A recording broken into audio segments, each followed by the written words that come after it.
Welcome on in. This is the RotoWire Fantasy Football Podcast, the preview show for Week 3. A lot of injury carnage this past weekend has led to a lot of crazy fab pickups this week and a lot of tough lineup decisions. So we are going to go ahead and run through the entire slate of games, breaking them all down, all the key fantasy angles, all that good stuff. Let's start the show.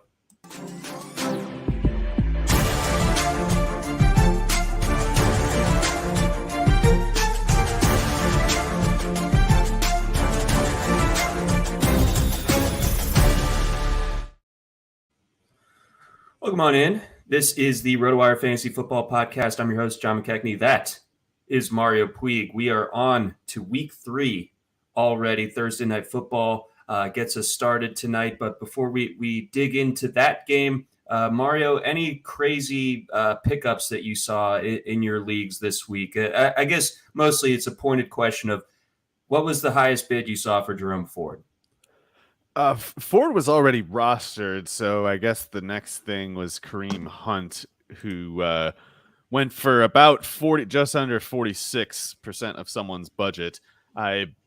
Strikes me as a bit high, but we're I guess already nearing that point in the season where you have to wonder, will this be the last chance that I get to so-called overpay on a fab target at all? It's like maybe you'll save the money passing up on something like that and then never have anything to put the savings towards. So I think all things are pretty much permitted with high stakes early season, season ending injury type speculative pickups. But bit higher than I would have liked to have paid in that person's position. It's good to more so be the person who already had Jerome Ford. Yeah, no, it absolutely is. So in the fantasy pentathlon that Derek Van Riper puts on, I bagged up for Nick Chubb. I got him for like 50 or something in the auction out of 200. He was going to be the guy, and Ford was sitting out there on waivers. I kind of figured as the person that lost Chubb, there's certainly no way that I can get outbid on this one. Boy, was I wrong. Jeff Erickson comes over the top with an 88%er on a bid. So not only do I lose Nick Chubb, but I don't get anything back for it, except an $11 backup bid on one Pierre Strong. So we'll see how that goes. Yeah, I probably would have bid everything just because I don't know what so I would have been the person with the so-called crazy bid on Ford in any given league that I would have had the chance. I would have put up everything I had to get it because I'm not so worried about the other guys on the team, not worried about Kareem Hunt. No. But it's just like if Chubb was your second round pick or even first round pick, the whole calculus for your team's ability to compete depends on that variable, that Browns backfield share of some amount. At least some amount, not as much as Chubb, but this is the closest you're going to get to that figure. And so, yeah, I kind of like in the league where I had Chubb, I couldn't get Ford. So I do pretty much feel like it's kind of busted now. And no, not likely anyway, will I get a chance to, pick someone up later who has that sort of season saving effect, or at least, chance. It's not a certainty with Ford, but it's the only chance. Yeah, as Cher once said, if I could turn back time, I would go to 89.55. Yeah, that's right, man. But enough sour grapes. We'll get back to the Browns backfield here in due time. But we got to kick things off with the Thursday night game. The 49ers are 10.5-point favorites against the Giants. That line hasn't really budged much, even despite Andrew Thomas, I believe, being out, and Saquon Barkley being out as well. Hurts his ankle. It's not a high ankle, luckily, but with the quick turnaround with the Thursday night game, he will not be out there. So are you buying this 10.5 figure for the 49ers? They look obviously fantastic so far. They would have covered if not for a last second, quote unquote, meaningless field goal from the Rams last week. Obviously did what they did in Pittsburgh in week 1. And the Giants, I mean, they started the season in a 60-0 hole through 6 quarters. Obviously, we're able to pull off the comeback win, but how much credit do you really want to give them against the Cardinals, who may have actually had a vested interest in not winning that game? So all in all, this is just a preamble to say, what are you looking for tonight? Well, early in that Giants-Cardinals game, I had the thought occur to me, like, wow, Daniel Jones is even worse than I thought. And then they caught up and they won the game barely. And so, I'm not giving a retraction on Daniel Jones is bad, but we are at least back to Daniel Jones is merely as bad as I thought he was and not worse. And, people, especially when there's a player like Jones that people have been kind of projecting hope onto so much, it's tempting to look at an event like this and be like, oh, he's on the upswing. The redemption arc has begun. And it's like, no, you don't really get redemption for falling down 30-0 to the Cardinals or whatever it was. It's just bad. And if you catch up and dodge that bullet, that's good, but you just used one of your dodged bullets. You only get to dodge so many bullets in a year, and you used one on the Cardinals to avoid going 0-2 after starting, like you said. Going down 60-0 is not a good starting point. No matter how you respond, it's not good. It sets back your odds for the big picture. And they're now dealing with these injuries. Not having Andrew Thomas seems to me like a pretty big deal. Not having Barkley is a big deal. Don't know much about this Bredesen, but being down 2 starters on the offensive line, Azeez and Ojulari's out too. So those are some good players. Those are above average starters between Barkley, Thomas. I guess I don't know enough about Ojulari to make that call, but he can't be below average. He's I would sooner guess above average. I was always a big fan of his at Georgia, but he seems to be doing okay at least. Mm-hmm. So, not the kind of player that a team like the Giants needs to lose with a game like this. As far as the spread goes, and as far as why the spread isn't moving more than a half a point, despite good number of bets on the 49ers, I don't really know. The only way I can see the Giants covering that is if the 49ers treat this as like a freebie kind of. And I don't even mean so much just sleepwalking into the game. I'm not so much worried about that, but they might not call as ambitious, especially on defense. They might not call as exotic of play calls as they might if they were going against the Chiefs or whatever.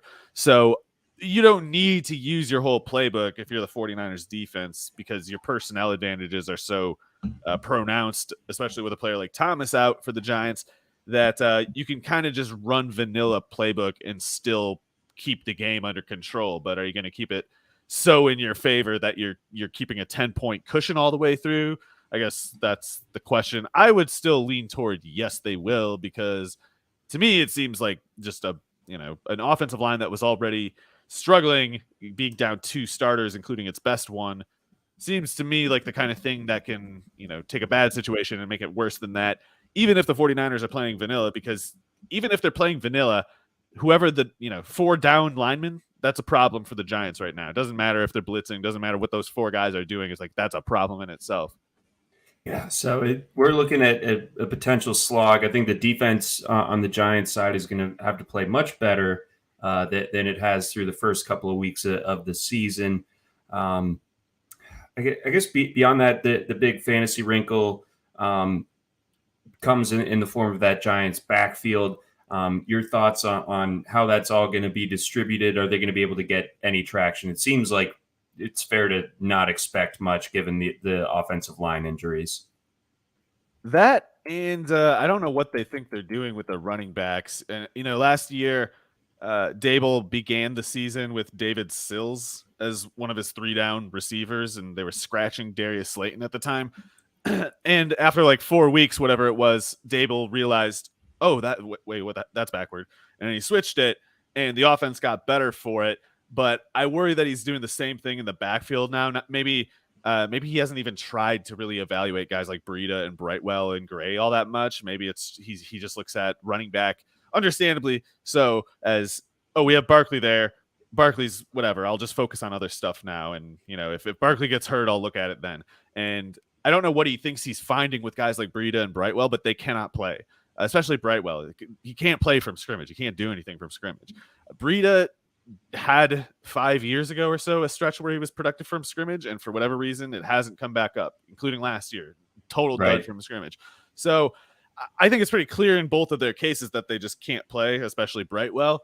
And Gray, I think, pretty clearly can play, but we have to wonder, or at least I'm wondering, is Gray third on the depth chart between those three players because Dable thinks anything in particular about him or the other two even? Or is it because it's just Dable being a head coach wanting to look at whatever he does? Maybe he looked at the running back backups and just said, just copy and paste what it said last year. I don't care. I'm Brian Dable, the head coach of the Giants. I hate thinking about who the fourth running back is. Maybe that's exactly how he looked at it. Maybe now he's going to have to look at it and consider it further. And if he does, I think Gray clearly is the only option. I think the other two are just total duds, nothing at all there to do about it. So that's another reason why I think this can get worse yet for Jones. I think people take for granted that Jones is always teetering on the edge of like vague viability as a starter while Barkley is out there, while the defense is first allocating its resources toward Barkley. And if it, at the very least, if the 49ers are calling a vanilla game plan, I think it's offset by the fact that they're not going to spend every one of those plays first going, where's Barkley? Yeah, that's a very good point. They're going to be able to focus their attention pretty much solely on Mr. Danny Dimes. I would like I'll have to pull it up, but I would imagine Daniel Jones will be pretty active as a runner tonight. So I would take a gander at his rushing prop, maybe anytime touchdown. But so this could be an okay fantasy game for Jones, just by extension of him maybe taking on more of the rushing burden. But beyond that, I see this basically as the Giants clinging on and being in that half point, saving them as far as the cover goes. We're going to start another 40-0 run in this game.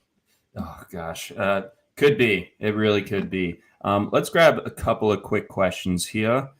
Lex wants to know, Christian Watson, DJ Moore, Roshan, Rashad White, and Breece Hall. We need two of them for our flex.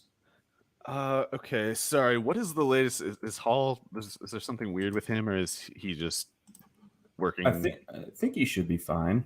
Okay, so I'm probably going with Hall for one of them, just because of kind of who he is.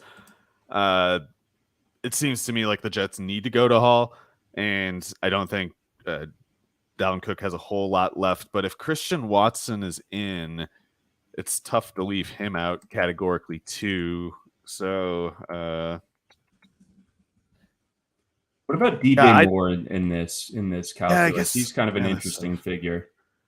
Yeah, it's one of those things where if you could tell me what the coaching staff was doing ahead of time, it'd be helpful, because I worry that the Bears are kind of dysfunctional, that there's just not a whole lot to be done no matter how good the players are. But yeah, taking out Moore would be tough. Do we know for sure that Watson's going to play? Is that? I think he was limited on Wednesday, so that's a positive relative to the first couple. Maybe the two receivers, Moore and Watson, and maybe not Hall. But I'd probably go, I don't know, Hall and Moore, I guess. But I don't know what I'm doing with that set of options, honestly.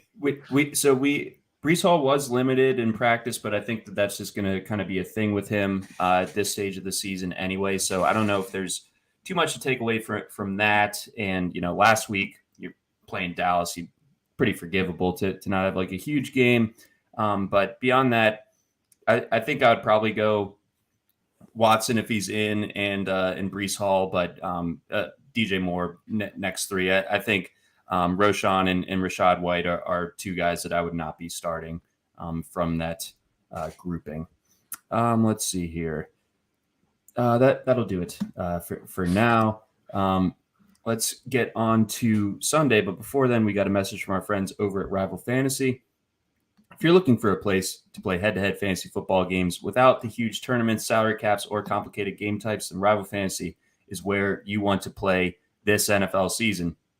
From a twist on a classic game with Fantasy Bingo, where players generate a lineup to complete achievements and get bingo, to head-to-head fantasy challenges where you'll pick which of two players will score more points, this is the best of fantasy sports. For the 2023 NFL season, Rival Fantasy is offering new users a $200 deposit match plus a $25 first play voucher. They're just giving you $25 on your first play. Rival Fantasy is so confident you'll love the experience. They're giving you money to play right out of the gate. Experience the future of fantasy sports on Rival Fantasy and become a rival today. All right, Mario, on to Sunday. Let's kick things off at the big crab cake. Baltimore Ravens playing host to the Indianapolis Colts. Ravens 7.5-point favorites in that one. I think that line has come down at least a point. It's bounced around a little bit. It was 7, then it was 8, and now it's 7.5 over the course of this week. We got to keep an eye, I suppose, on Anthony Richardson's status going into this one, of course. But your thoughts initially on how this game is looking? Well, excuse me. Minshew did pretty good, even replacing Richardson last week. So maybe the Colts offense will be sort of okay. Either way, that I think makes a little sense, at least with Steichen being as good of an offensive coach as he's been, or having the results that he's gotten to this point anyway. I think you can have reason to figure that Steichen's a good one, probably above average. So that's maybe going to stabilize the offense sort of regardless of the quarterback situation. What I don't know is what we can expect from the Ravens offense exactly. They've got a good number of injuries that they're dealing with, as always. And let's see, we got Owe. That's a new one on defense this week. Don't know what to make of Beckham. But one thing I'll say is the Ravens really need to get Rashad Bateman going, or they're going to be like, I don't know how the math of the offense is supposed to work.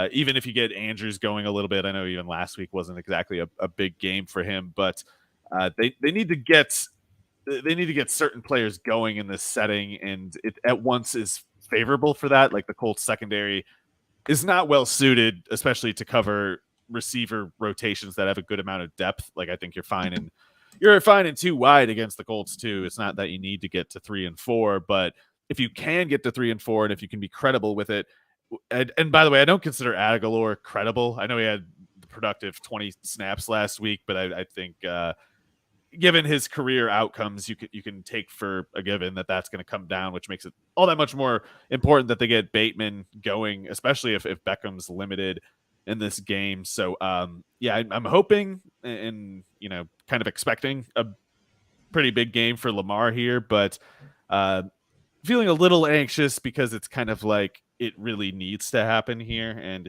if it does happen here, it's not even one of those things where it's like, oh, we're in the clear now, it's all good now. It's like we need to have a big game here just to kind of keep things from, keep the alarm from going off. And just because we dodge this one doesn't mean we're all good yet. Right. And, with Bateman, he definitely had more routes and playing time last week than he did in the season opener. So that's encouraging, although that can probably partially be explained by Beckham going out during that game. That also, of course, explains why Aguilar got into the mix. But, Bateman, I believe, has caught all 6 of his targets, but he shouldn't be getting 3 targets a game. I think that number his needs target to rate, come up.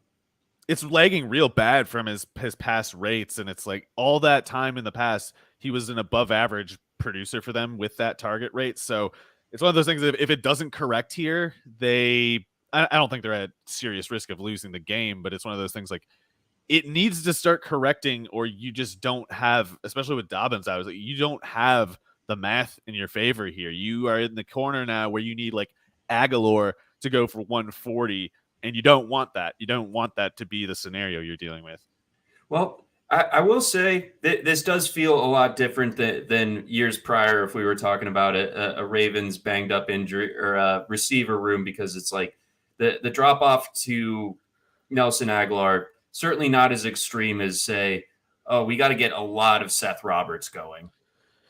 Yeah, and I'll admit, Aguilar is better than Demarcus Robinson. It's just could have done a lot better with their free agent money. Even Beckham, it's like I love Beckham. I wish him the best, but that was their plan kind of shows they still didn't really they had the right idea as far as we got to do more at receiver. They didn't have the right idea of what does that even look like, what is a good receiver group, because they paid $3 million pretty much all guaranteed to Aguilar early in free agency, and I'm sorry, that's like you're just kind of either randomly picking players or you're sort of like picking former first rounders or something, because Aguilar has been just dust for a while. But anyway, this is a spot where I think Lamar can get going. And is Humphrey out again? And I noticed he wasn't practicing yesterday. He's more likely than not going to miss this one, in my estimation. Well, yeah, not to say Richardson would be bad for the Colts offense, but especially if it's Minshew in there, and therefore, taking some of those Richardson carries, turning them into passes, particularly with Minshew, I think this is a good matchup for pretty much all the Colts receivers, but of course, especially Pittman. Yeah, Pittman I feel like Indianapolis generally has looked better on offense this year than I would have thought. I thought personnel-wise and, breaking in Anthony Richardson, I thought Richardson has looked very good. Steichen's good too. Man. It helps to have a coach that knows what he's doing.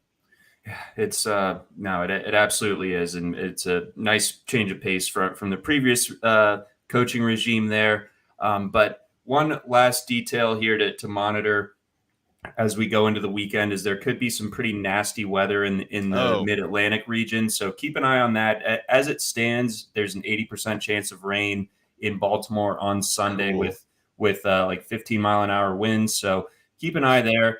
That could, it's a grass field, and it could steer things a little bit more towards the ground game. Justice Hill dealing with that turf toe. They signed Kenyon Drake to the practice squad on Wednesday, so that seems to signal that they're not feeling great about Justice Hill's chances. So I think this could be a Gus Bus showing. Yeah, I still believe in Monken, but I kind of feel like these first few weeks, assuming that's not GM pressure related, it's like Monken's kind of going through his early 2022 Dable phase where he's not quite getting who his best players are, because Gus Edwards is so much better of a pure runner than Justice Hill. And I know Hill can do more as a pass catcher, but it's like, man, you got to start taking those yards. You got easy yards there. Take it. Yeah, and the offensive line has done well. I mean, with some missing pieces last week, still able to run for like almost 180 yards on the Bengals, and I think it was the lowest single game pressure rate on Lamar in his career. So the line held up pretty nicely last week, in spite of Ronnie Stanley and Linderbaum being sidelined. Let's get on over to a question here. Christian wants to know flex spot, Nico or Javonte? Or Josh. It would be Josh Kelly. I almost just kind of auto ignored him. Okay, so let's see, Nico, and I can never remember. Man, that's tough because even though the Broncos have been horrible, the Miami run defense is kind of not good. Like, one thing you can bet on with the Dolphins, they got to get rid of or move anyway. Raekwon Davis, is that nose tackle who's 6'7"? Like, that guy gets lifted, pushed around constantly. So there should be room for Javonte Williams to run in this game. And I know Nico has done really well, but if this makes any sense, he's almost done so well through the first 2 weeks that I'm expecting him to slow down a little bit soon. And I don't know why it would be against the Jaguars, but sometimes that stuff just happens for no particular reason. And at the very least, Javonte is going to be part of the game plan either way for the Broncos. And whereas Nico, I'm like, I don't know if he's going to maybe have a game where he goes 40 snaps with only 3 or 4 targets, that kind of stuff happens. So I'd probably go with Javonte Williams, but I totally understand why, someone might want to go with Nico, just because the Texans should throw quite a bit. He's of course started red hot. It's hard for me to see anything super concerning with the matchup, but if he does get Tyson Campbell, that could be a tougher matchup than, looking at the over-under might lead one to think. Okay. It's very close. We have them ranked 66th and 69th respectively in our flex rankings this week. So it really is, close to a coin flip. I'd probably side with Nico in PPR, just because the Texans, I think, are like top 3 in passing volume. They just seem to be down to just let CJ Stroud turn it loose and see what happens. So I could see another high target volume game from Collins, even if the efficiency comes down a little bit. I think he'll be able to post a nice score for you. So I think you're in a good spot either way if you're having to decide between these two. But My upside lean, it would be Collins, and my floor lean would be Javonte, if that makes sense. Let's continue on. I think we covered everything that we needed to from that Baltimore game. Let's go Titans, Browns. Browns just got embarrassed on Monday night. Maybe the scoreboard didn't show it, but I thought that was a pretty abysmal showing from them for the most part. Luckily for them, TJ Watt and Alex Highsmith do not play for the Tennessee Titans, so you got to figure that's good. But beyond that, let's get into what everyone is thinking. Is Deshaun Watson going to turn things around? Which one is he? Is he the one from the first week or more so the second week? And how do the Browns recalibrate after losing Nick Chubb? Well, I think Jerome Ford's the clear guy for now. I know they signed Kareem Hunt, but I would sooner attribute that to limitations with Pierre Strong. If anything, Jerome Ford not able to take on the volume that Chubb would, not going to maintain the efficiency. He had that really explosive game, of course, against Pittsburgh, but that was his first bit of daylight he's actually found as a runner in the NFL at all. So it's not going to be the 5 yards a carry over 20 carries like with Chubb it always was. However, Ford should still be something like a top 15, top 20 kind of fantasy back, in my opinion. Like seems like a totally decent player. He would have started over Brian Robinson at Alabama if Ford hadn't transferred to Cincinnati, and he might have been a higher draft pick there for all I know, rather than going in the 5th at Cincinnati. So I think Ford's pretty good. He's got a pass catching skill set too. So it's one of those things where he should. It should be easy for the Browns to sort of leave him on the field for 40 snaps a game. There shouldn't be many situational things that lead them to question that. There should just be Ford's an option most of the time for pretty much any play call. So I'm not so optimistic for Kareem Hunt, but yeah, there should be some slack. I don't know, 6 to 8 carries or whatever with Ford that didn't exist with Chubb. As to Deshaun Watson, I have no idea. That guy. I hoped that he would bounce back this year, and I thought that he would. But part of that, too, was I thought Nick Chubb would be the running back. And so with no Jack Conklin at right tackle, no Nick Chubb at running back, I don't make that leap of faith with Deshaun Watson as easily now, as I would have with those two other players being present. So I do think it's possible that Watson still gets it together. I think the Cincinnati defense in week 1, I think they're a good defense. So I can kind of excuse the bad game there. And the Pittsburgh defense, they, like you said, they got those 2 pass rushers who can go over a sack a game over a whole year. That's going to Pittsburgh, the whole just environment of your star running back having a gruesome injury like that. I don't know if that kind of just wrecked the whole, the focus level, everything. I don't know, but I don't have nearly as much optimism as I did, a week ago, 2 weeks ago. And if Watson can't get going against the Titans, it's, not going to happen. Because one thing I'll say about Ford is he probably can't run on the Titans. That's more of the kind of category that only Nick Chubb can really do stuff like that. So I'm not expecting a good game from Ford here as a runner, and that makes it more important yet that Watson does well as a passer. And it's something that if I had to call it, I'd say he has a better game this week than the first 2, but not because I really have any great idea why. Yeah, it's not looking great for Cleveland. Things were looking so good after the first week, but last week was a crash back down to earth. On the Tennessee side of things, what do you think? What do you make of Derrick Henry playing 60% of the snaps and Tyjae Spears playing 45%? Well, Henry's one of those guys who he gets the ball so often that he doesn't need the snap count that other running backs do to get as many or more carries. And they're also targeting him a lot more rapidly than in the past. So even last year, they were targeting him more than they had in previous seasons. That was 40 targets on 619 snaps. He's up to 7 targets on 74 snaps. So we'll see if they maintain that, but he's doing about a target every 10 snaps. And that's in addition to getting 25 carries on 46 snaps, So they're giving Henry a bunch of work, and it seems like the snaps that are going to Spears, not that they're not, touch plays. Spears is getting the ball too, but it seems to me that it's just kind of like they targeted a certain number of snaps each week where they want to just get Henry off the field, I guess, to get him more rest basically, but it's not seeming to affect his touch count. So Spears is interesting as long as he's playing that many snaps. I don't know what I expect it all to look like. It's hard to evaluate this Titans offense in general because their offensive line is so bad, and it's probably going to define their whole year. It's already been a big storyline for them. It's kind of gotten pushed aside by some of the other things that have gone on in the first 2 weeks, some of the drama of the first 2 weeks.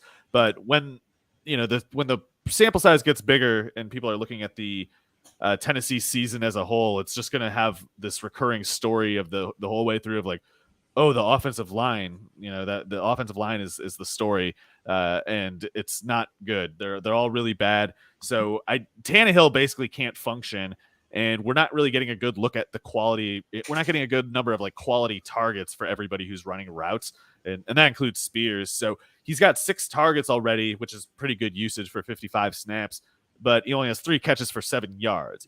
And that you need to see that sample improve, but based on what he's done so far, it's like, he maybe could have done a better job. I don't know, but the target quality is so bad you can't even really evaluate what Spears is doing with it. No, that's very true. It's been pretty rough, I could say, for Tannehill. Thus far, he was efficient last week, if nothing else. So that's they might set a record. They might set some kind of record for like the most hits taken while having a pass attempt volume like some offense from the 60s.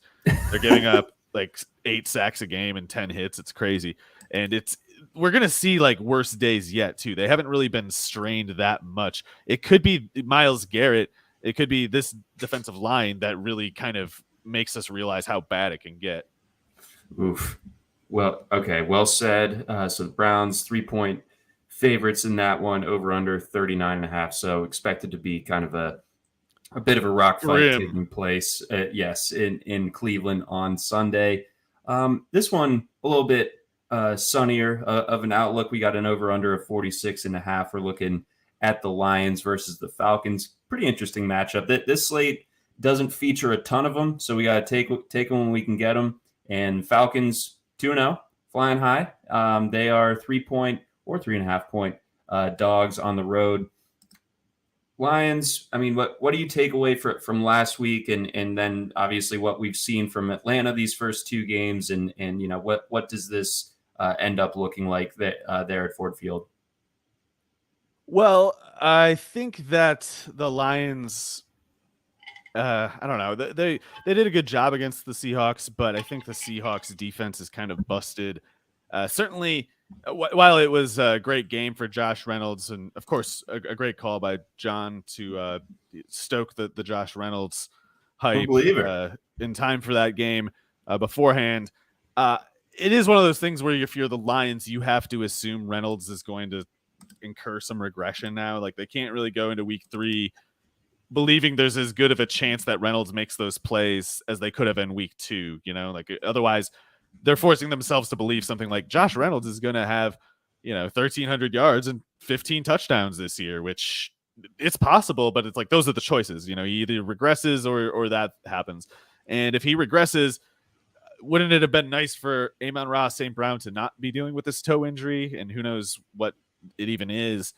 Hopefully it's not a real turf toe. Hopefully it's just some other kind of, toe discomfort, because real turf toe is not that easily managed. And, it's not like Terry McLaurin where he's going to get a couple weeks off or, unless they scratch him for this game anyway. It seems like they're going to try to kind of manage it and just see what he can handle. And, pain tolerance, there's no doubt St. Brown's one of those, crazy guys who can handle however much pain there is. The concern that I have is like, is it making him a less effective player though while he is on the field? And I'm worried about that. So particularly if they can't get Jahmyr Gibbs going, I don't know where the numbers are supposed to come from in this offense.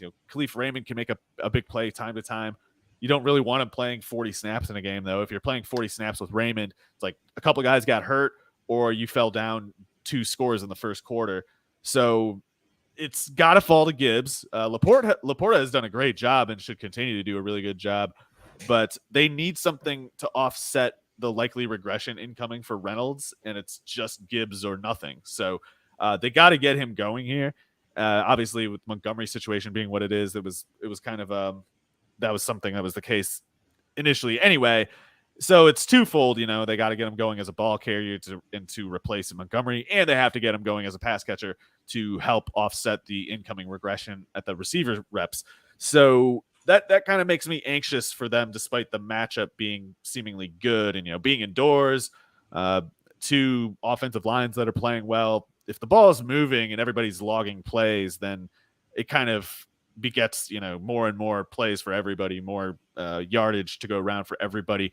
But I don't know how much that general rule can carry the Lions offense if Reynolds does slow down at all in this game. So it also could just be like, well, Reynolds just has another big game. That's the other way the gap gets bridged. But if you're the Falcons, you would probably, as much as you could, put AJ Terrell on Reynolds, as long as that's the case, as long as the other one's going to be Marvin Jones or whatever else.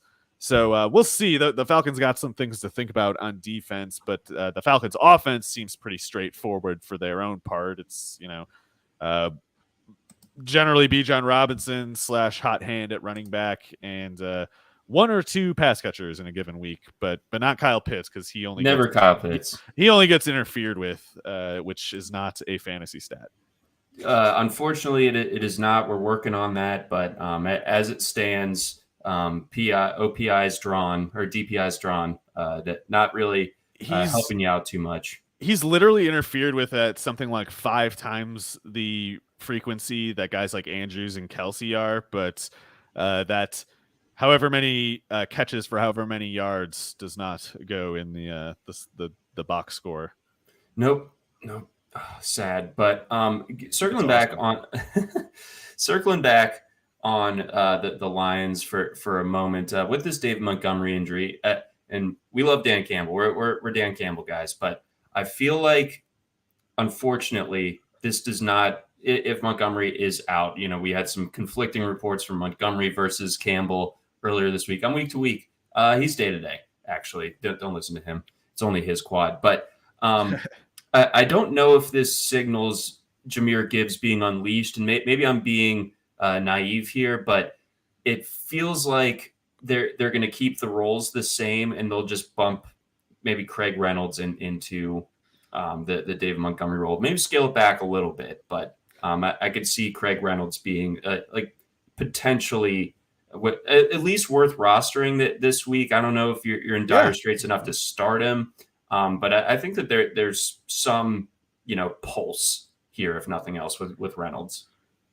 Yeah, it seems like it's unlikely they give Gibbs like 20 carries or whatever, but I will say all the more reason I'm kind of leaning Falcons in this game. It's just like, if you're Dan Campbell, you need to get your best players on the field. The players that you can conceivably extract the most production out of, you have to find a way to make those scenarios occur for them.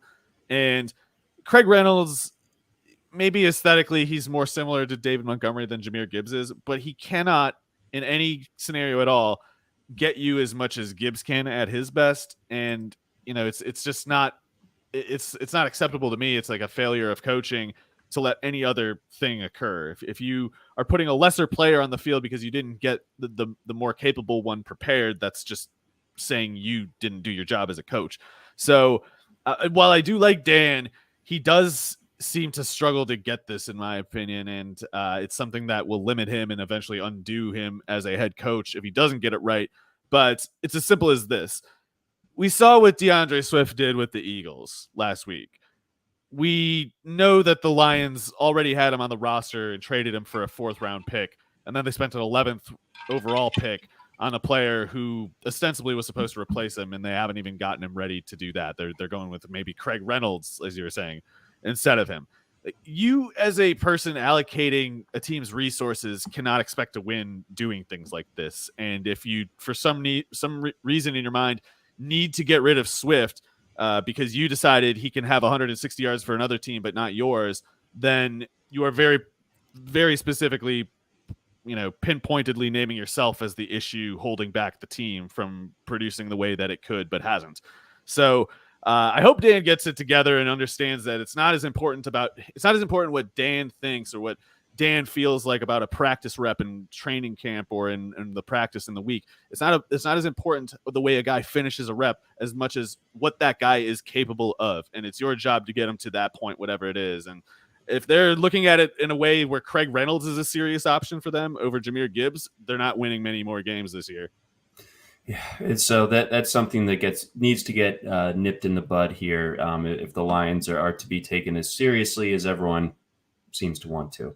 Our guy James, who earlier in the chat was mentioning the heartache of being a big Dobbins and Chubb guy like us. Sorry, James. We feel your pain, but James has an interesting question. And I find this particularly interesting in light of Cam Akers no longer being on the Rams and Kyren Williams being who he is. It's a shallow bench. It's just 6-man bench. But do you think that Zach Evans is worth a stash? Well, the Rams, who do they have? Ronnie Rivers and Kyren Williams. That's the only other running backs they have other than Zach Evans. I believe so. Man, that's crazy. I wouldn't be surprised if they signed somebody at some point, but yeah, Kyren Williams, even him, man, they're kind of burning him pretty hot right now, and I wouldn't be surprised if he runs out of steam. Certainly he's not going to keep up the general level of production that he has. So Zach Evans is the best pure runner between himself, Williams, and Rivers. However, I'll give this to Williams. He's very good on passing downs, and so is Rivers. So The problem is we need at least one of those guys to get hurt for Evans to not just get some number of carries, but to get some number of carries and basically no target opportunities. So six-man bench sounds a little shallow to me. I'd have to kind of know who you're cutting to pick up Evans, I guess. And I'm a little worried about giving the green light over just anyone.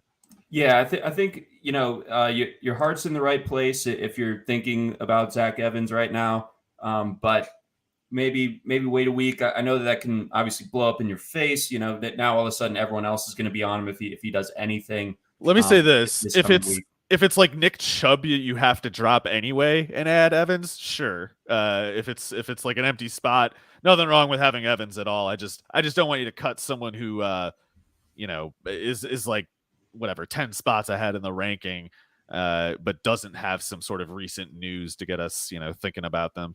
Would you cut Pierre Strong for Zach Evans? I probably would, but I wouldn't want to pay Fab to do it, and I wouldn't feel strongly about it. That's totally just flipping coins in my head, Totally. All right, so we got an idea of how to value Zach Evans for now. We'll see if he can start to get a role. I mean, he was a beast coming out of high school. He was good at TCU, pretty good at Ole Miss. He absolutely can.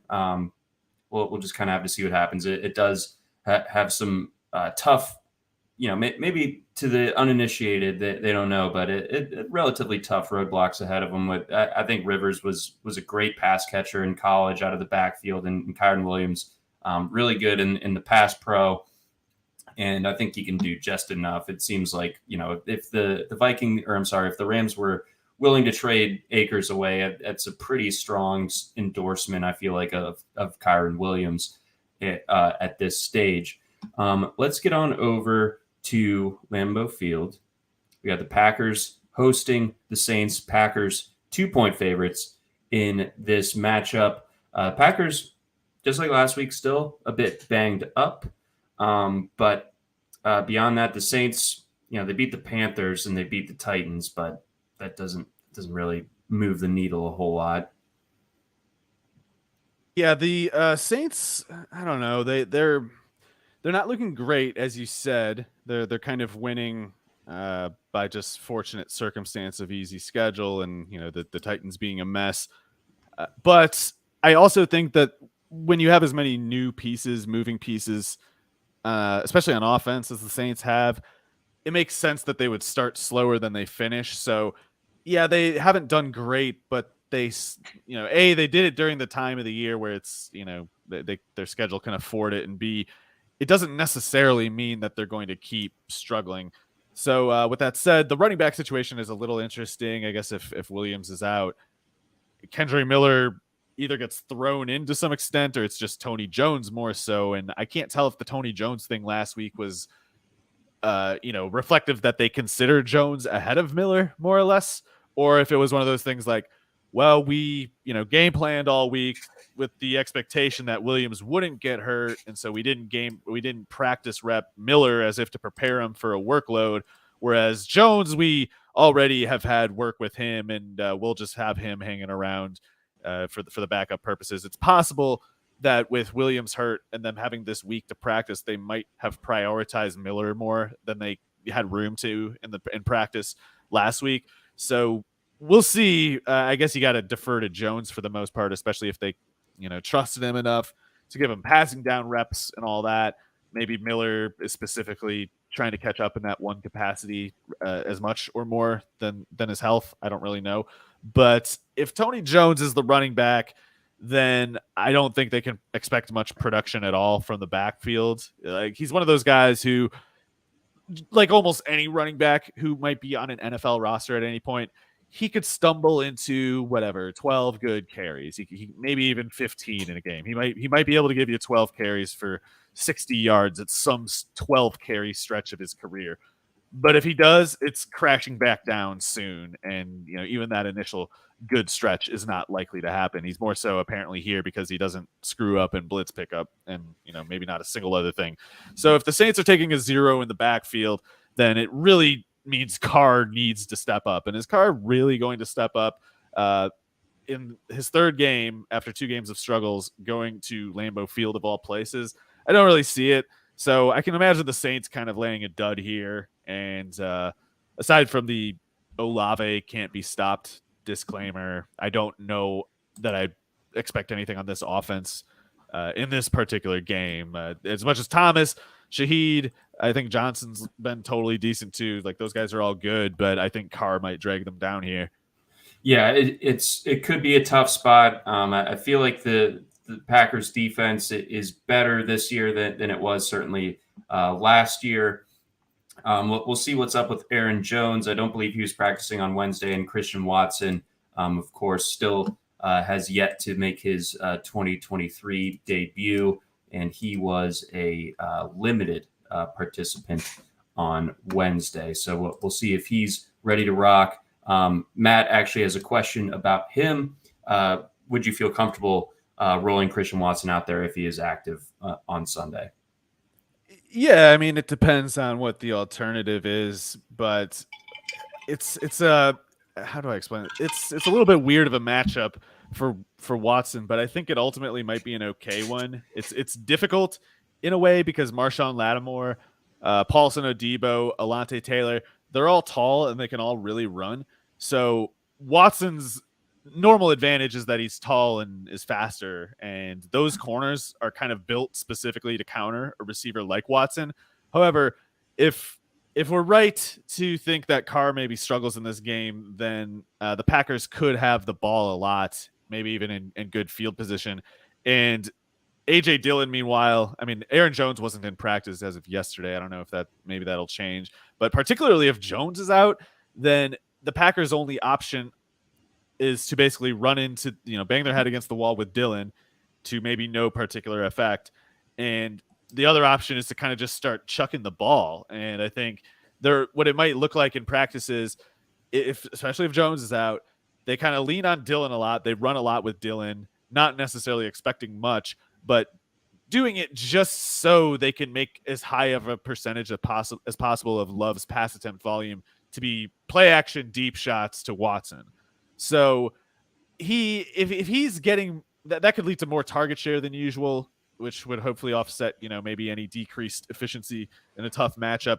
But if Watson gets, 8 targets on 55 snaps, he could end a game with something like 2 catches for 60 yards and a touchdown, which would in a way look like a struggle, but still have, he just needs that one big play. And I think the Packers kind of really need it in this matchup.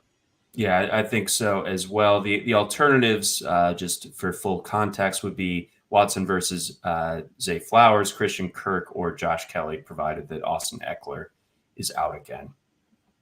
Sorry, who do the Chargers have? Oh, they got the Vikings. They kind of suck. Mhm. Well, if Eckler is out, I might go with Kelly of that group just because, you know, any running back who's starting and going against kind of a bad defense is oftentimes valuable in fantasy. But otherwise, I'd lean. I guess particularly if the weather's really bad in Baltimore, then I'd lean. I think Watson after Kelly, but I don't feel strongly about it either way. Okay, all right. So I would start Watson if he's ready to go, and then probably Christian Kirk second, just because I think the matchup is pretty Good awesome. options there, yeah, definitely. And then real quickly, yay or nay on stashing Wan'Dale Robinson? NFFC, so deeper bench. I kind of like it a little more in NFFC. That full point PPR helps Wan'Dale. He needs Paris Campbell out of the way, and that could happen. It might not happen. I don't really know, but that's what's in the way. The slot role of Paris Campbell. Okay. All right. Looking out for it. But I think, if you have an obvious drop, stashing Wan'Dale would be good prospect. Yeah. No, he absolutely was. I loved watching Wan'Dale at Nebraska and at Kentucky both. Before we get on over to our next game, we got a message from our friends over at Better Vision. I think we can all agree that fantasy sports are awesome. So is daily fantasy sports and sports betting. That's why we have so many friggin' accounts. Boy, don't we? I think I'm on like 7 or 8 different platforms. It's bad. What's not awesome is going to a bunch of different apps to find the best odds and manage your fantasy lineups. Enter Better Vision. That's BETTOR Vision. Better Vision is the only app that syncs all your fantasy DFS and sportsbook accounts in one place. We only show you the best odds for every bet, so you'll always get the best value. And our dashboard is the only one-stop shop to track all of your fantasy matchups, DFS picks, and bets. Visit bettervision.us to download Better Vision today. Again, that's bettervision.us. Vivid Seats. Football is back. Kick off the NFL season with Vivid Seats and score tickets to all the hottest matchups and biggest games of the year. Catch every pass, every tackle, every heart-pounding play of your favorite team live and in person. And with Vivid Seats rewards, now you earn rewards with every single purchase. Each ticket gets you closer to your reward. Just buy 10 tickets, then simply cash your credit towards your 11th purchase. It's that easy. Plus, Vivid Seats is offering you $20 off your first $200 ticket purchase with code RotoWire. That's ROTOWIRE. From the 50-yard line to the upper deck, Vivid Seats has great tickets for all the 2023 games that matter to you. Just visit vividseats.com or download the app today. All right. We have a lot of games to cover here, so we will get rocking here. We got Jags, Texans. Jags home, 8.5-point favorites against the plucky Texans. Your thoughts here? The Jaguars offense looked pretty out of sorts last week. How forgivable is that in your mind against the Chiefs? I think the Chiefs defense is good, but it's still a bad look for the Jaguars. I don't know what explanation there really is. I know there was a couple of drops for Christian Kirk that kind of led the offense to sputter a little, but it's not enough to explain the sum of dysfunction that they had. So I have trouble blaming anybody other than pretty much the play caller, and that's is that not Press Taylor? Press Taylor, yeah. I don't know what specifically they would be doing differently than last year when Doug Peterson was the play caller, but the results just aren't good enough. And I don't know, one thing I would say is a problem is the Jamal Agnew usage at all. I think it's just categorical nonsense that a player like him gets used. It's just a stupid idea. I know what the allure of the idea is. I know it's like a coach goes, one time they go against a gadget play and they're like, what the heck was that? How did that guy, that was tough to stop, huh? And it's like, yeah, it's tough to stop because you weren't game planning for it, because you weren't expecting it. if you were game planning for the end around, if you were game planning for stupid gadget play, you'd stop it every time, because the only reason it works is that you're not expecting it. And it doesn't have anything to do with the player. It doesn't warrant scaling up a player's role because they did a good job on a trick play. That's just ridiculous. And so what you have with a guy like Agnew is you're giving him 15 to 25 snaps a game that go to complete waste. And the one times that he does anything productive are the time that the defense just kind of forgets that he's out there, which they stop doing once you start putting him out there 15 or 25 times. When you start putting him out there that much, they start going, hey, you know that guy who doesn't block ever, who they only immediately give a screen pass or an end around whenever he goes onto the field? He's on the field now, guys. And so you get, plays like Agnew just dropping that ball in the backfield for the fumble. You get a lot of plays where the defense is just on it, and it turns out they ran this scripted play right into the defense's teeth because the defense knew it was coming on the basis of that guy being on the field at all.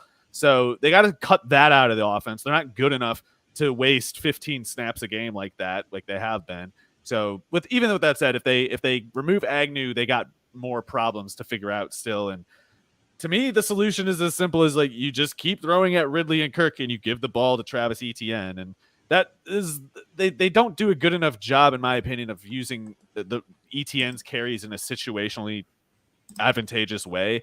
They seem to waste a lot of his reps on stupid play calls and in situations that, they need at certain points of the game to make plays more urgently than they do others. And I don't know how good of a job they're doing of making sure their assets line up for those considerations. Maybe they've just struggled for no reason at all. Maybe they're just going to have some good luck now. I don't know, but it's either that or it's like they need to get Etienne the ball more because something is out of balance otherwise. And just the idea of we'll call some cool new looking plays. Like that's not really your issue. You have like a foundational problem. Is Houston going to be the team that cures what ails them though? Well, Stingley being out certainly, I'd say that it helps, but it more so kind of just leaves the Jaguars with fewer excuses, and it's not going to be handed to them. Like they need to actually make the plays, and Steven Nelson, Tavir Thomas, those are still two other good corners for the Texans. So the Jaguars, maybe they've kind of failed on the basis of bad luck through two games. I don't know, but they can't really just expect this to be like an easy setting. They need to actually play well for their own part. And if they don't, they could lose this game, even though it seems kind of hard to believe. The reason I think they won't is more so to do with the Texans offense dealing with some difficulties on the offensive line. Yeah, they are really banged up there. The Texans, I believe, have run the third most plays in the NFL thus far. So obviously playing from behind a lot will skew things that way. Yes, third in the league behind only the Rams and the Browns, interestingly enough. But they've mustered 2 touchdowns so far. So not looking awesome for the Texans. I would not use the Jags in Survivor, though. I'm going to leave that one alone. There's enough other kind of big mismatches this week to where I'm not gonna mess around with the potential of D'Amico Ryans banking his first win in the division. Let's go Broncos, Dolphins. Dolphins 6.5-point favorites, looking like one of the more impressive teams in the AFC thus far. The Broncos had a nice little meltdown against Washington this past week. It's not as funny now, but it's still pretty funny. I don't get as much comedic effect from Sean Payton as I did Nate Hackett, but Russell Wilson, what can you say? It's the exact same show as last year. It's brutal, and even as bad as it's been, the Broncos probably could have won each of their first 2 games if they just played Marvin Mims more than 9 snaps. But football's hard, John. Sometimes it's hard to tell if Marvin Mims is good. It's hard to tell if you could use more catches like the last 2 that amounted to 150 yards. It's easy for you to say, John, that guy should play more and get the ball more because it's cool to catch 50-yard passes multiple times in a game. But you don't know what it's like to be a head coach. So it's just easy for you to say that. Yeah, counterpoint, Brandon Johnson. Brandon Johnson, he's need more of that. He was the number 4 receiver for UCF at like 27 years old, and it's pretty arrogant of you, John, to just assume he's not maybe better than Marvin Mims. That's what I'm here for. But yeah, so this is why things work this way. And as far as if you're the Dolphins, it's why you're probably going to very easily win this game. You might worry about your 6.5 point spread if you're the Dolphins and you had to cover Marvin Mims some number of times, but if you have to cover Brandon Johnson, who's going to score from 80 on you? Is it Brandon Johnson? I mean, maybe, probably not. But Marvin Mims can do it. The Broncos to this point have said, no thanks. We're pretty good. We're really good, actually. And now they've lost twice at home. Normally, like a very safe place in September for the Broncos, but now they get to travel to Miami 0-2. And yes, it can get worse. It definitely can get worse. Oh yeah, and like I just remember, I guess it might have been this week a year ago when the Bills went down there and it was like a zillion degrees on the road sideline in Miami. It'd be pretty hilarious if the Broncos get blown out in week 3 because they're the ones with bad conditioning or something. They might. I said the Cardinals would go 0-17, but it might be the Broncos. They might be in a Deadwood style thoroughfare fight for that 0-17. To your point on Peyton, definitely not the most sympathetic figure, and certainly hasn't like helped that cause since taking over for the Broncos. He might bail, dude. He might just bail. They might have traded a first rounder for that. Good. Nice job, George Baton. Killing it, George. Right on. And, Mr. Elway, just wonderful stuff too. But yeah, beyond that, I feel great about all the using all the Dolphins in this one. Was Waddle back in practice yet? Oh, I don't know, man. That guy has practiced like a half dozen times in 2 years, full practices anyway. So I always just assume he's listed as questionable and assume he's always fine. But I guess a concussion's a little different than the myriad body ailments that he's played through over the last 2 years. Let's see. So not getting anything new for you. I'm not sure what to think about that, but if Waddle were to miss the game, I think the Dolphins would be fine, but admittedly I get a little bit more concerned about that 6.5 if there's no Waddle, just because I don't know other than Tyreek Hill where you get yardage out of this offense. I know Raheem Mostert had a really big game River Craycraft. River Craycraft. Simple. Yeah. And our backup running back is Eric Ezukanma. But I think you need Hill to have a monster game if Waddle is out, or else I don't really see how the Dolphins cover unless it's a defensive touchdown. Yeah, for our, everything that you look at for this game would steer you towards the Dolphins, and therefore give me the Broncos plus 6.5. Just bathing in the mud over here. It could if Hill doesn't go, if Waddle is out and Hill does not go over 100, the Dolphins could be in a little bit of trouble, but it would definitely be because the under hit. Yes, absolutely. And the over under in that one, 48.5. Let's get to another high total game this week. This one, I believe, the highest by a decent little bit. We have the Chargers going to Minnesota to face the Vikings. Split action. Over here, PointsBet has the Chargers as 1 point home or road dogs, and FanDuel has the Vikings as 1.5 point home underdogs. So a little bit interesting how the books are viewing this one. These are two teams that I love to bet against.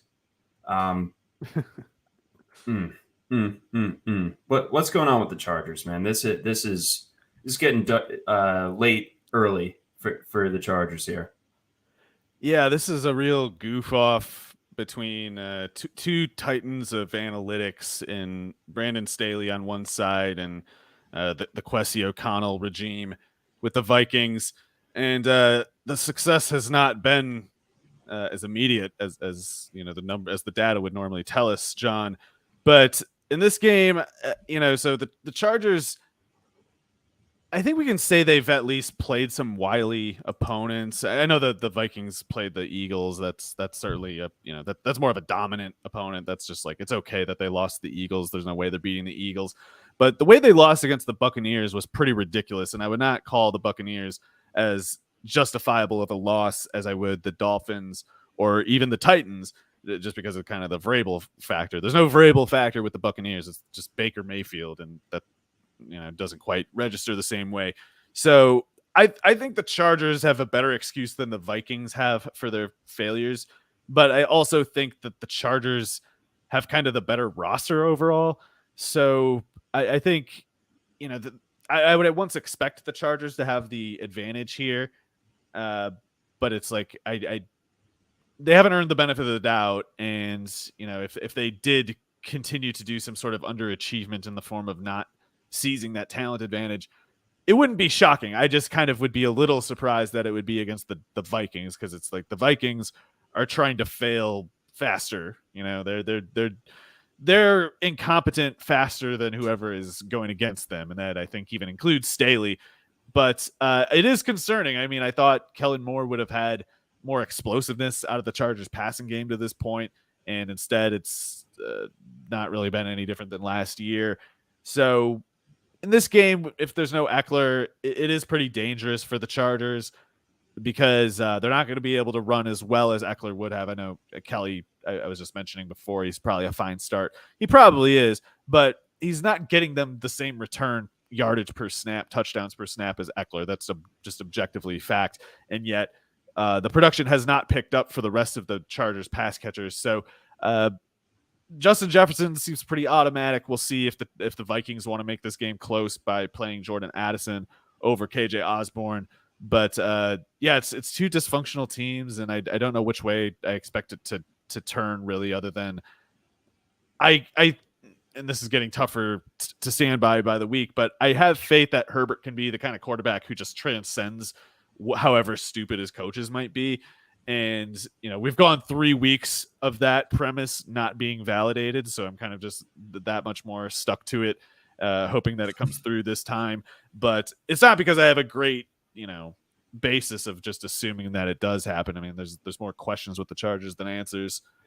Yeah. And therefore, the offense is different, but I think at the same time that there might be some takeaways from the Dolphins game that you can apply to the Vikings here, with the dominant pass catching group.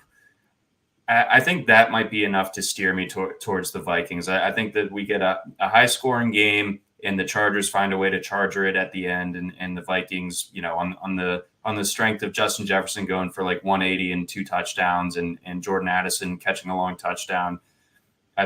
Give me the Vikings here I'm very interested in this game, but I think both these teams are on a road to nowhere.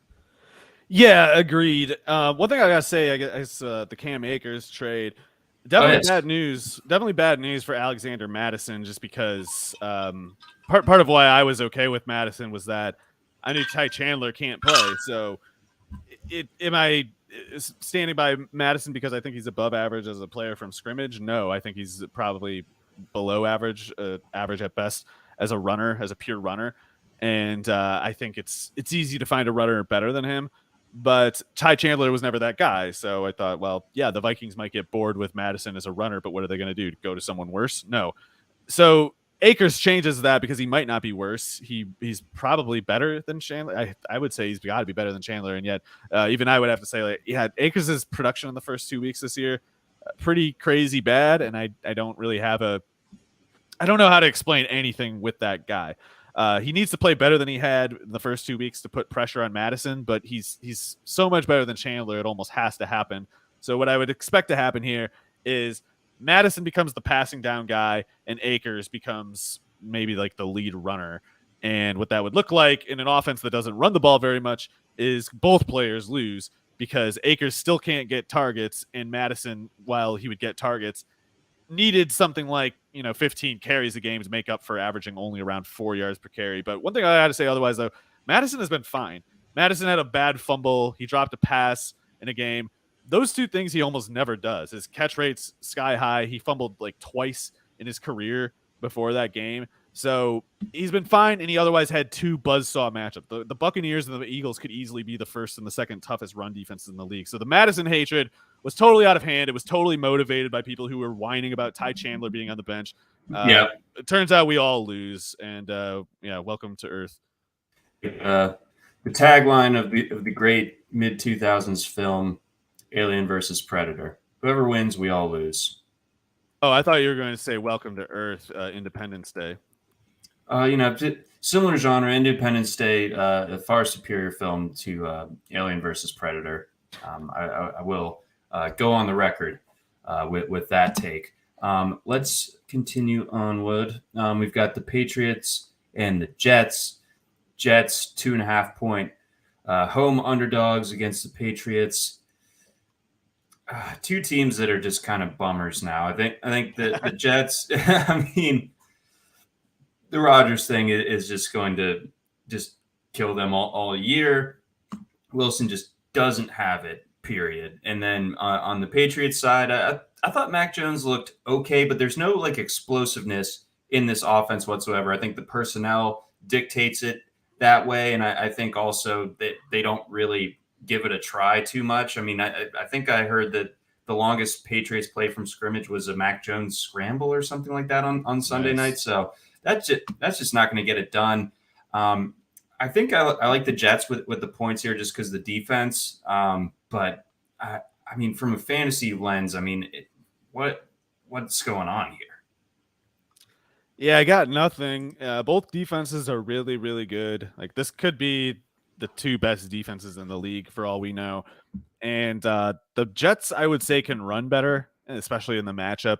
I think maybe Stevenson projects really good against most defenses, but the Jets' run defense is so good that it's possible that the Patriots can give Stevenson 20 carries and he might not get 60 yards out of it. So when you're in that kind of position as an offense, you need to be able to pass the ball a little bit. And I don't know how we assume they do that exactly. I got to look at their injury report again, but last week they were dealing with an insane amount of injuries on the offensive line. 5 of their top 7 guys were either limited or out. So that let's see. I didn't check to see whether Mike Onwenu played last week. He's been practicing both of the first 2 weeks.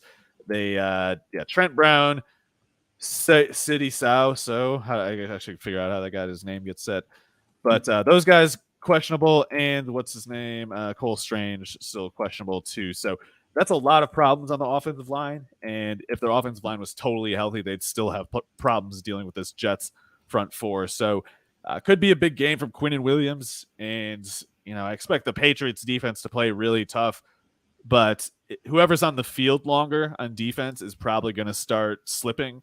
And it's just a little easier for me to imagine that being the Patriots because the Jets can probably run on the Patriots, but not vice versa. So a very ugly game. I don't know how we get to 37, honestly, but I kind of lean the Jets just because the Patriots very specifically need Zach Wilson to turn the ball over 3 times or at least 1 time for a pick 6.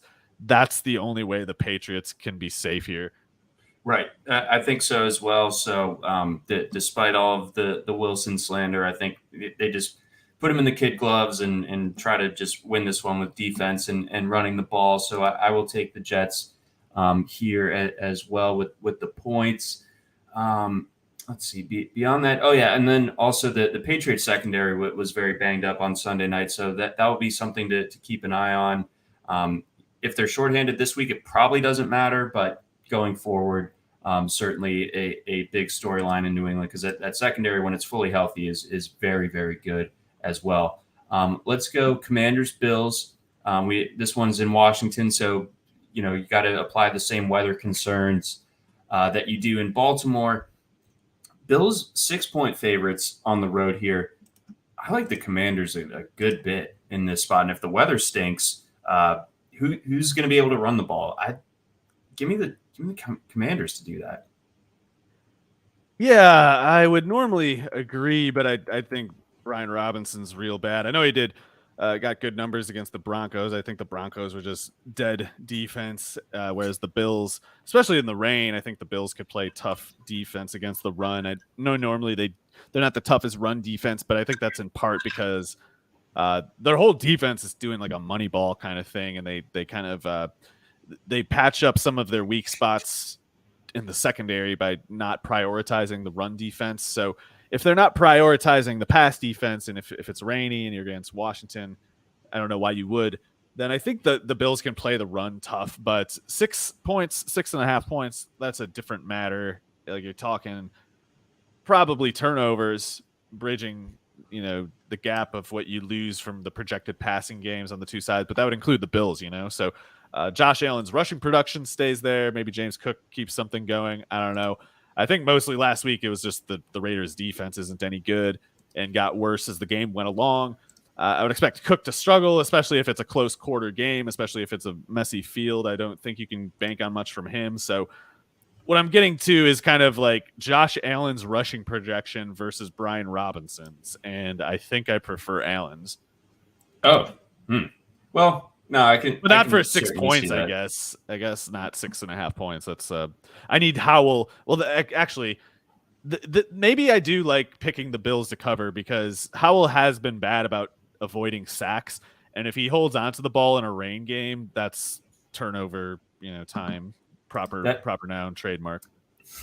That's that certainly could be the case. I'm going to stick with Washington here, mostly because I need some confirmation bias. I was out on the Bills coming into this year, and I don't think that beating up on the Raiders at home really proves anything. I agree. The Raiders are busted. The Bills' offense didn't do anything impressive, but I think the Bills' defense is still good. So that's what Howell has to. Why Howell has to stop, holding onto the ball and can't be taking late hits in the rain, basically. Yeah, no. So he's definitely going to have to be careful in this one. Do we think that Jahan Dotson gets going at all? Game conditions, weather notwithstanding, 12 targets so far lead the team, but just 5.2 yards per target. The Washington offense has not been good is the bigger problem. Like they had 3 good drives against the Cardinals, and then the Broncos were just totally busted, waved the white flag. I like Dotson. I don't think it's his fault, but I have concerns with the Washington offense getting itself together. They've got some time. They've got the excuse of, new starter, new system, haven't been playing together that long. Those have been viable, excuses for some teams in the past, but they still, don't get the benefit of the doubt in the meantime. Okay, fair enough. So I would probably consider benching Dotson this week, but I wouldn't be surprised if I check my best ball and he's in my starting lineup type of dealio. Let's go Seahawks Panthers. Seahawks 6-point favorites in this one at home. Bryce Young notably did not practice on Thursday, did not practice Wednesday, has some ankle issues going on. Who could have seen this coming? Well, I would have liked to see Young in this game because I think it's his easiest matchup by far. I know it's a long way to travel, but man, that Seahawks defense looks horrible, like really, really bad. And I don't know why. I don't know what they can do to fix it. So granted, I guess DJ Chark, Terrace Marshall, they don't project as well against corners like Tariq Woolen as they would against, a 5'11" corner. I'd like DJ Chark more against DJ Reed than Tariq Woolen. So maybe that Woolen and Jackson are tall, fast. Maybe they're a problem for those outside receivers, and maybe that pushes all the slack toward, of course, the running game, but also Adam Thielen. I think Thielen could get to like 100 yards in this game if the Seahawks defense keeps playing as bad as it has, especially if it happens in a scenario where, again, Chark and Marshall don't do a whole lot. But Miles Sanders is the one constant here. Like he's probably got to go over 20 carries in this game, even if the Seahawks are scoring points. Like, what else are the Panthers going to do? I don't see anything else in that offense. So, it should be a big game for Sanders. And if it's not, then I guess the Seahawks win by like 50 points. This one I'm having a hard time making heads or tails of as far as the spread is concerned. But Fantasy wise, I viewed Carolina all draft season as like basically Miles Sanders, the only one worth taking. Everyone else, I'm just going to leave by the wayside. And Seattle, we'll see if the offense gets on track. I would love to see some more Zach Charbonnet, but I suppose he hasn't really earned it yet. I don't know. It's coming for him. I feel strong in that still, even with the light usage through the first couple weeks, just 7 carries, but the snaps increased from 11 to 8 this past weekend. So maybe if the Seahawks get up big, Charbonnet just kind of shuts the door, gets some late garbage time production. And maybe I'm just wish casting there though. Well, they got to get him going. I mean, they're whatever reason they think they have for handling it to the way they have to this point, it's not real. I like Pete Carroll; he's better than most coaches, but he's also doing that thing where he's overrating what he thinks he sees in practice. It's like even setting aside the question of whether you're evaluating what you think you are correctly, there's a high probability that it doesn't matter, even if you are right. Charbonnet better than Dallas. You give snaps, you give usage to Dallas instead of Charbonnet. Maybe you win, maybe you lose on that margin, but you are not putting your best players on the field. Yep, and that's been a bit of a recurring theme. And now we've got 2 games of sample, which may not sound a lot, but we only got 17 games to work with here, so we got to have some takeaways here, and some teams certainly stick out in that regard. Let's keep rocking here. We got the Cardinals against the Cowboys. Cardinals 12.5-point home underdogs against the Cowboys. Yeah, I guess they made the Cardinals made a bit of a game against the Giants, but that they blew it the way they did is also, it affirms that they are as bad as we thought. I was dangerously close to thinking like, man, they're better than I thought, and like, no, only a team as bad as we thought the Cardinals were can blow it the way that they did against the teams like the Giants in that short amount of time. So the Cardinals, they're not, in my opinion, plucky or overachievers for any of this. They reverted to the type that we supposed, and they did it in such a rapid way that it's like, we got to remember that they can lose. They can go down 30-0 just as easily as they went, up 30-0 in that game. And the going down 30 points is what will happen a lot more often between the two. So why not here? Well, why not with Josh? I don't know how Dobbs has even done as well as he has, but I think the likely answer is defenses don't really care that much. Like, they're just looking at Connor and making sure they have a safety over Marquise Brown, and they're kind of leaving the rest in curiosity. Maybe even running vanilla schemes on defense just out of kind of disrespect for the Cardinals. So that might continue here, but even when the Dallas defense tries to be vanilla, they might sack you 6 times. So I would take Dallas to cover, I guess. I know it's a huge spread, but the way I see it is if James Conner doesn't get to 80 yards, Dallas covers, and maybe by more than 13. Yeah, I would love to see what McCarthy's numbers are against the spread when favored by double digits, because I feel like he I'm not making a joke here, but maybe he can like play with his food a little bit here and let some overmatched teams hang around a little bit more than he should.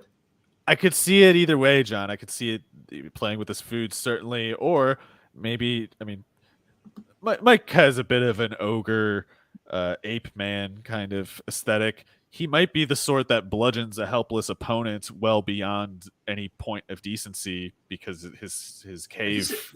They dropped a couple of those last year. Like they like, didn't they do that to like the Bears? Like just I can't remember, but they kind of did it by accident to the Giants. So it's like they could, if Mike's like feeling it, if he's like, yeah, I want to go stomp on a loser team today, it's like, I don't know. Would that shock you? We have to do a lot of psychoanalysis on this analysis. Sorry, on this podcast, because it's not that interesting to talk about the actual matchup of the Cardinals and the Cowboys. We have to wonder what's going on in that noggin of Mike McCarthy's. Much more interesting. It's a scary place. And yes, it was 49-29 against the Bears last year, and 40-3 against Okay. the Vikings. So Why not now? Yeah, maybe that can be him taking out some bad feelings on his former NFC North opponents. But either way, there's precedent here for him not calling off the dogs. Let's keep going here. We've got the Chiefs and the Bears. Another big lopsided spread here.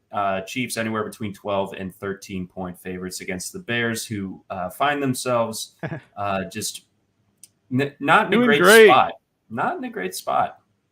Yeah, Bears are doing great, and Chiefs, whatever. I don't know, man. It's not looking great for the Chiefs, in my opinion. Their offense seems to have some real problems to me, but their defense is pretty good. I think probably a little underrated on defense, and no matter how bad it's going for the Chiefs offense, it would be pretty shocking if they can't get something going in this one. I know that Pacheco's out, right? So it's Edwards-Helaire. I know it's not exciting, but it should be enough. And moreover, the Bears are a circus like we've never really seen before, and it's a mess, man. I mean, when you have the head coach Eberflus just going up in front of the press and being like, anytime the press asks a question like, "Why did this bad thing happen?" Him going coyly, "I don't know. It wasn't mine." You'd have to ask whoever's in charge of that. It's like, why don't just own the team, dude? You're the head coach. Oh, take some actual ownership of any of this, and he just won't do it. And it sure seems like Justin Fields specifically got sick of seeing that over and over and started to say like, oh, it's just the coaching that's, making it this way. Because that's what Eberflus was saying. Eberflus was saying not just, oh, it's the players. He's also saying it's my own coaches. I cannot be blamed for what my own coach does. And Justin Fields cannot blame me for calling a play that's stupid when he could audible it at the line if he wanted to. Just ridiculous. And it's falling apart the way, you would have reason to project a group of personalities, a culture like this, weak, rotted.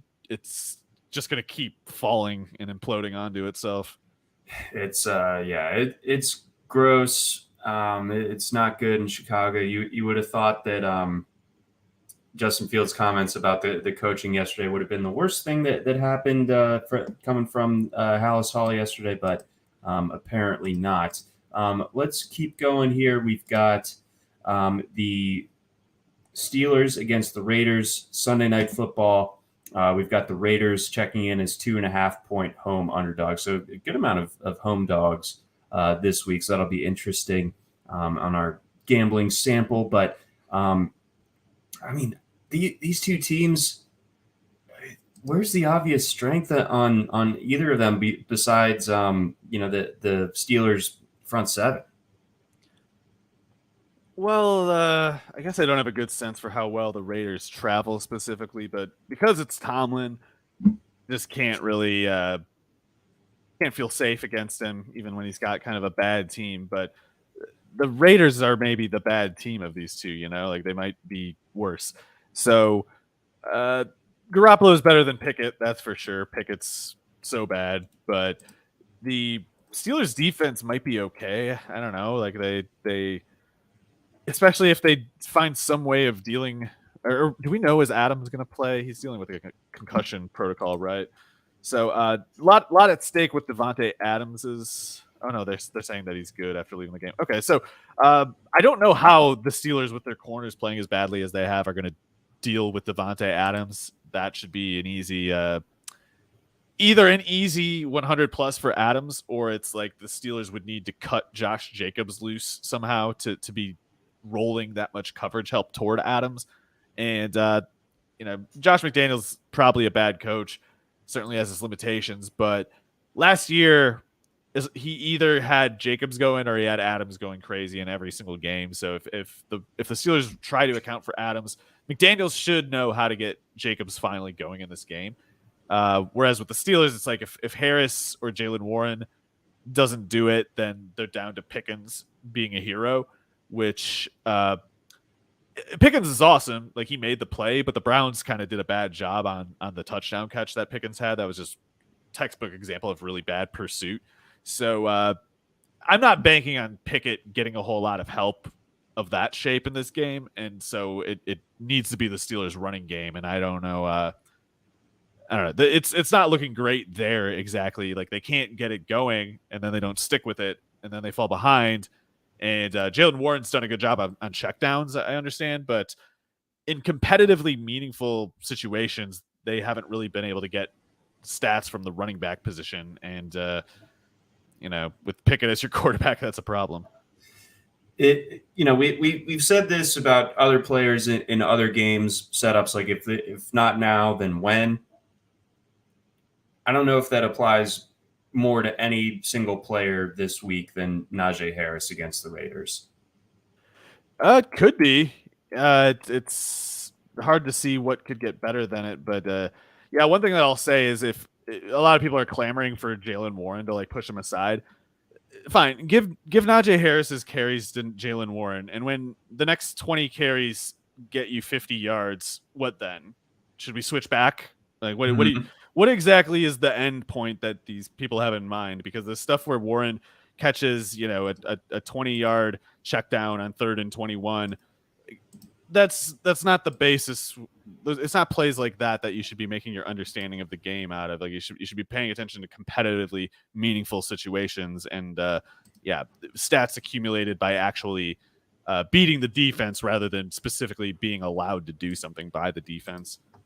Yeah, so it's it's you definitely see a very like kind of thinly veiled bias of just like the people clamoring for Warren or the people that were just fading Harris, and they just want to get him out of the way. But like you said, when there's an actual offense and actual game situations going on, like Najee Harris is still the most talented running back on that roster. Although, you've got to say, a dude has no explosiveness to speak of, it seems. Oh no. Yeah, and I didn't like Harris as a first round pick. People are saying he's Steven Jackson. It's like Steven Jackson is quite fast and 10 plus pounds heavier.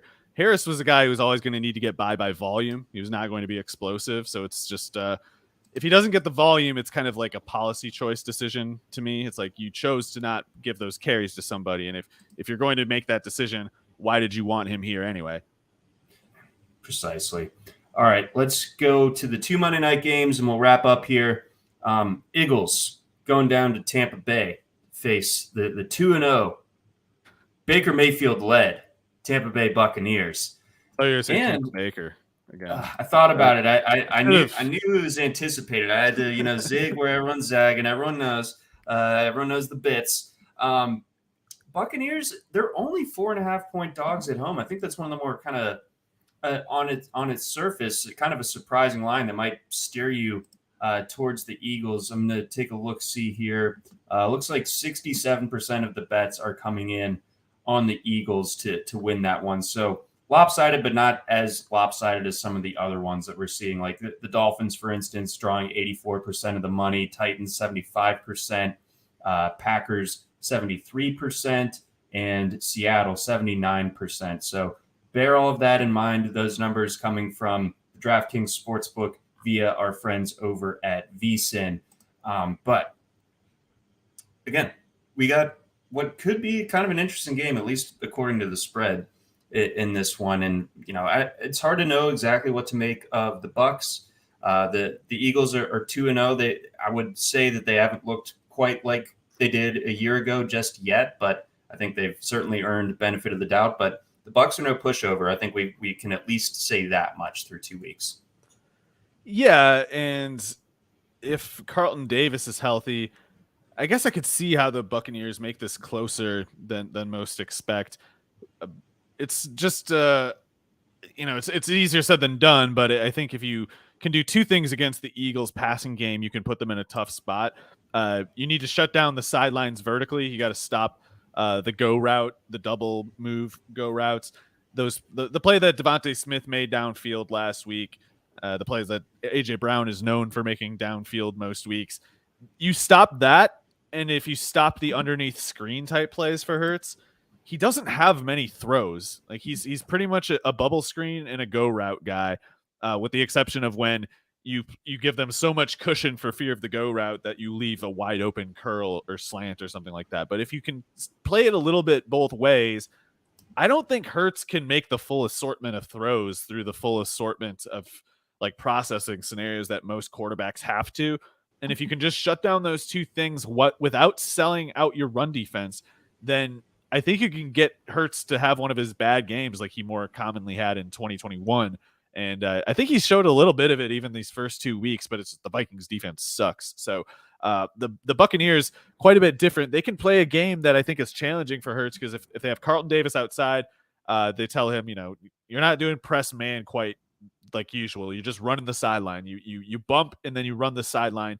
And if they check down, we'll take our lumps doing it and see how it goes. But if you can play that sideline tough, they have Antoine Winfield in the middle of the field, and he's just like an all-purpose problem for an offense. It's like I would say something to the effect of like he's good at this or that, but Winfield's one of those football players who will find a way to make your day bad no matter how he has to do it. And I think if those corners are doing good job on the sidelines, Winfield's going to be looking at pretty much just Goddard and Hurts. And so finding the point where the Eagles get a Trump factor it's a little difficult for me, because the Tampa Bay run defense, it had a bit of a year off, a bit of a year hiatus, but they have Vita Vea again. And as much as the Eagles interior is the most feared in the league, Tampa Bay's defensive interior is still really tough to run on. So if you can't bank on the run game bailing out Hurts, if Hurts has a bad game, what do the Eagles have at that point? Still probably win, but they've played it pretty close, both of these first two games, in my opinion, and I think they need to play better here, or they really could lose it. Yeah, so I'm going with the Bucs here to cover that number. The fantasy interests on the Tampa Bay side aren't overly actionable. I mean, if you don't have a Mike Evans or a Chris Godwin, I don't know what you're really looking at from this offense beyond that. Maybe that's a bit short-sighted, but that's just kind of how I'm viewing it, especially against a very tough Philadelphia defense. But I think that the Bucs will be able to keep this one close, make this one a little bit uncomfortable for the Eagles. I think your points about the Bucs defense. I'm waiting for the rest of the football intelligentsia to catch up to it, because I think you are right that getting Vea back and Winfield being what he is at this stage of his career, there's some playmakers on that side of the ball, and obviously have a defensive minded head coach. Let's round it out. We got Rams, Bengals, and a quick correction on my part. The Steelers are 3-point road underdogs. I think I might have stated that they were favored in this one, but it's actually climbed a little bit over the course of the week with the Raiders opening as 1.5-point home underdogs, and now it is 2.5-point favorites for the Raiders. Again, finishing it out here, we got the Rams going to Cincinnati. Cincy 2.5-point favorites. Burrow's status obviously up in the air, influencing this line. Yeah, Burrow can't be right. So with that, if it is still the case, pretty much all bets are off with him and everything we've come to expect from the Bengals offense. So I don't know. I thought the Rams offense would struggle more this year, but Puka Nacua, I don't really understand how the usage is happening this way, but it's happening rapidly enough that I just have to say like it's real somehow. And maybe it's one of those things like he just works so great with Stafford and it's all improvising between the two. And maybe it wouldn't work with anyone else, but 35 targets on 127 snaps is pretty insane. And it's the kind of insanity where it's like his target rate could regress some exceptional amount and it would still rank pretty high. So his returns, Atwell's returns, they've been good. The offensive line hasn't bit them yet. Stafford's playing out of his mind. Burrow can't play at all. So I need to know either something changed with Burrow's calf this week, or I think the Rams are the better team on the count of they have one of the best quarterbacks, and the Bengals have a player who would not be allowed to play if his name were almost any other. So I don't know how to call it. If Burrow is able to function as a football player, very different question. But if Stafford's the only quarterback in this game, I don't know how the Bengals are so favored. Yeah, give me give me the Rams here, basically regardless of Burrow's status. And, I feel like we've seen enough bad injuries on Monday Night Football so far. So let's spare Burrow that one. Let's let him rest that calf up. You know what? Bravely saying that I will watch Jake Browning on Monday Night Football if it means that we can get some decent Burrow the rest of this season. Because like you said, right now looking out of sorts even when he's back out there. If Burrow's unable to play, do the Bengals have any chance? Is there any recourse that they have to make this one salvageable? Well, if it's the Burrow of the first 2 weeks, then Browning's an upgrade, So that's the issue. Is Burrow is not himself. He's not physically capable of resembling himself. It either changes with improved health or, I think if he plays while not being better, they are just going to lose. I fear that much as well. And then I guess big fantasy storylines from the Bengals side of things. I mean, do you bench Jamar Chase and T. Higgins this week? It's pretty tough. I know Higgins got going last week, but I don't know how you take for granted that he keeps it going. I can't bench either one. I guess it's one of those things too. It's likely that if you bench either one, whatever you're putting in their place, I guess, unless you have Puka Nacua, I don't know who you have that's likely to give you what you need for your budget to work, as an overall squad. So I would keep them both in, even though I guess I can't really, I don't know, I guess I can't criticize someone for going away. I don't have it in me. Yeah. So to be clear, I suppose that was a bit wild of a question. We have both Chase and Higgins as top 20 receivers this week, but Chase 15th, Higgins 20th. So that's a good kind of reframing of where they are. Whereas Chase most weeks is probably going to be top 3 on our receiver rankings, right. And Higgins not much worse than 12. Yeah. So keep them in, and I guess let's just hope Burrow gets whatever the latest stem cell, whatever it is, kind of. He's got to go down to Panama like Jake Laser. Why did he have to go to Panama? I think he had some sort of disc thing, and he's like, "Look at me now, boys. I'm springy because my Panamanian cells running around." Well, sounds maybe a little bit legally questionable for some reason that I can't anticipate, but whatever works. Get those black market contacts working until you got a real quarterback again. Yeah. And on that note, that's going to do it for us here on the RotoWire Fantasy Football Podcast. Again, big thanks to our sponsors over at Rival Fantasy, over at Better Vision and Vivid Seats, as well as our hosting platform over at Blue Wire. For Mario Puig, I'm John McKechnie. Thanks for listening. Enjoy your week 3, everybody. Try RotoWire today, free for 10 days. Get our premium tools, rankings, analysis, and breaking news alerts. No credit card required. Go to rotowire.com/try.